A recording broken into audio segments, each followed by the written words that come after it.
જય માતાજી મિત્રો, માતા મેલડીની ઘણી લોકકથા છે.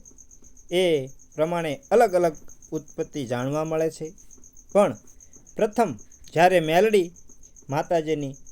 માતાજી પ્રગટ થયા ત્યારે તેમનું નામ ન હતું. ત્યારે નનામીના નામથી જણાતા. નનામી એટલે નામ વગરની.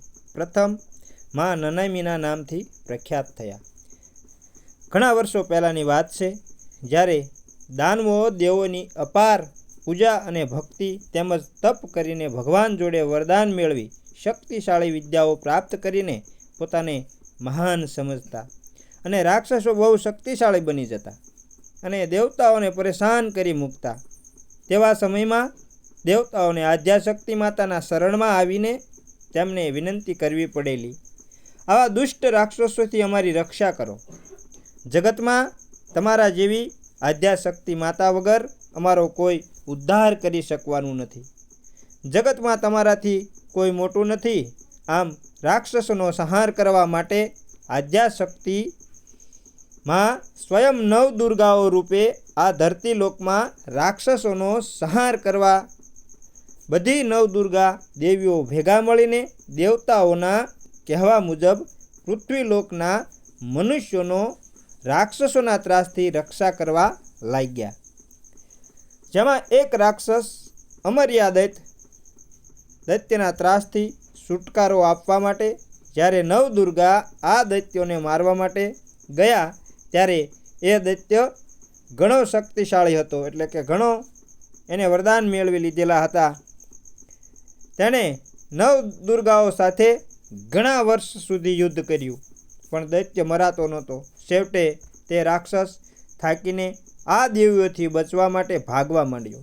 ભાગતા ભાગતા તેણે પૃથ્વીલોક પર સાયલા ગામના સરોવરમાં છુપાઈ ગયો.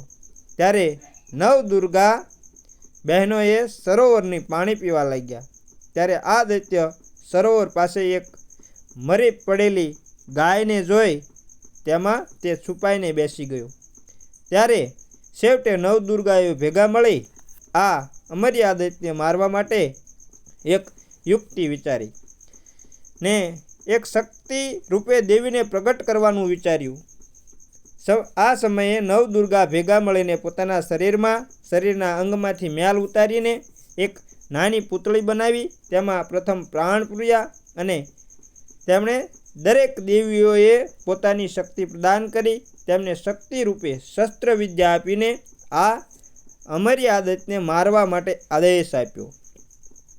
આમ પૂતળીએ નવદુર્ગાઓના કહેવા મુજબ આ રાક્ષસ જોડે યુદ્ધ કર્યું. તે વખતે પૂતળી અમર્યા દૈત્યને મારવા માટે નીચે ઉતર્યા.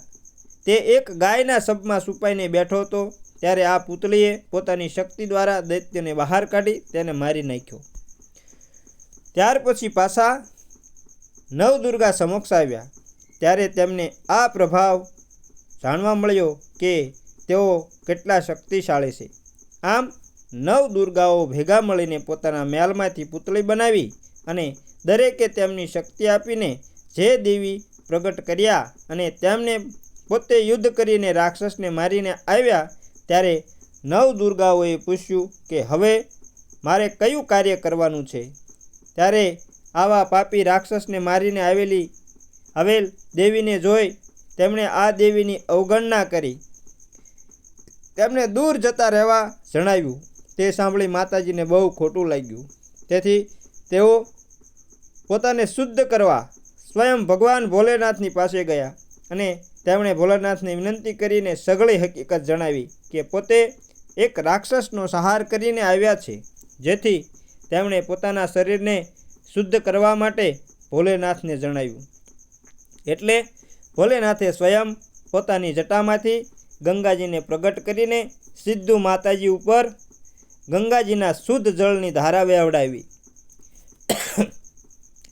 માતાજીને સ્નાન કરાવીને પવિત્ર કરી દીધા. ત્યારબાદ હવે મારું નામ શું રાખવું છે? ત્યારે ભોલેનાથે કહ્યું કે તમે નવદુર્ગાને જઈને પૂછી આવો. ત્યારે માતાજીએ જણાવ્યું કે નવદુર્ગાઓએ મને છોડી દીધી છે. હવે તેઓ મને અડવાની ના પાડે છે. તેથી મારે શું કરવું? શું કરવું જોઈએ? ત્યારે ભગવાન ભોલેનાથે તેને આશીર્વાદ આપતા જણાવ્યું કે તમારે પોતાના નામ અને હક માટે નવદુર્ગા જોડે યુદ્ધ કરવા આદેશ કર્યો. ત્યારે ત્રણેય દેવતાઓ ભેગા મળીને બ્રહ્મા, વિષ્ણુ અને મહેશ ભગવાને તેમને પોતાના શસ્ત્ર રૂપે બ્રહ્માજીએ પોતાની ગદા આપી અને વિષ્ણુ ભગવાને પોતાનું સુદર્શન ચક્ર આપ્યું. અને પછી ત્યારબાદ ભગવાન ભોલેનાથે અને પોતાનું ત્રિશૂળ આપી દીધું, એટલે કે ત્રિશૂળ આપ્યું. આમ ત્રણેય દેવોએ આશીર્વાદ આપીને માતાજીને લડવા મોકલ્યા. તેઓ નવદુર્ગા જોડે લડીને પોતાના નામ અને હક માટે સ્વયં લડ્યા અને તેઓ પોતે વિજયી બની ગયા. ત્યારે તેમની શક્તિઓ સામે નવદુર્ગાઓને ઝૂકવું પડ્યું અને આમ નવદુર્ગાઓનો પરાજય થયો. આમ માતાજી પોતાના નામ અને હક માટે નવદુર્ગાઓ સામે યુદ્ધ કરીને જીતી ગયા. જેથી તેમના પિતાજી ભોલેનાથે તેમને કહ્યું કે આજથી તમે તમારા માટે લડ્યા એટલે તમારું નામ શ્રી મેલડીમાં રાખવામાં આવે છે. મેં લડી એટલે કે હું પોતાના માટે લડી, જેથી તેમનું નામ મેલડીમાં રાખવામાં આવ્યું છે. જે પોતાના નામ માટે નવદુર્ગા જોડે લડી શકે છે તે પોતાના ભક્તોને કોઈ તકલીફ પડવા દે ખરી, અને જો કોઈ તકલીફ પડે તો તે લેખને માથે મેખ મારીને લડીને તેમને સહાય કરે છે. આમ મેલડીમાં પોતાના ભક્તો માટે લડીને તેમના દુઃખ દર્દ તકલીફ જે કંઈ હોય તે દૂર કરે છે. આમ મેલડીમાંની ઉત્પત્તિ થઈ, જેથી મેલડીમાં સ્વયં ભોલેનાથના પુત્રી તરીકે ગણાય છે. તેમણે આશીર્વાદ આપીને જણાવ્યું કે ભોલેનાથે આશીર્વાદ આપીને જણાવ્યું કે કળિયુગમાં તમારી પૂજા આખો સંસાર કરશે. દરેક ભાતના લોકો તમને પૂજશે. તેમણે વાહન સ્વરૂપે બોકડાને પસંદ કર્યો.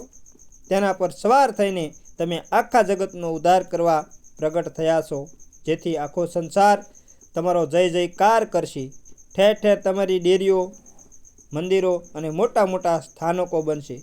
કળિયુગમાં તમે જાગતી જ્યોત સ્વરૂપે પૂજાતા થશો. આવા ભોલેનાથે આશીર્વાદ આપ્યા. મિત્રો, દરેક માનવી તમારી ભક્તિ કરીને તમારા ગુણગાન ચારેકોર ફેલાવી તમને કળિયુગના દેવી તરીકે પૂજાતા કરશે. મહાશક્તિ મેલડીમાં તરીકે પૂજાય છે. શ્રી મેલડીમાં એ શંકર ભગવાનની જટામાંથી નીકળેલી ગંગાની ધારાથી સ્નાન કરેલું. તેથી મેલડીમાં ચોખ્ખા ઉગતાની મેલડીમાં તરીકે પૂજાય છે. તેઓ મેલા દેવી નથી, જેમ તેમના ભક્તો પૂજે તેમ પૂજાય છે. આમ કળિયુગમાં ઉગતાની દેવી તરીકે મેલડીમાં પૂજાતા થયા છે. માતાજી ખૂબ દયાના સાગર છે. માનવી જે ભાવથી ભજે એવું ફળ એને આપે છે.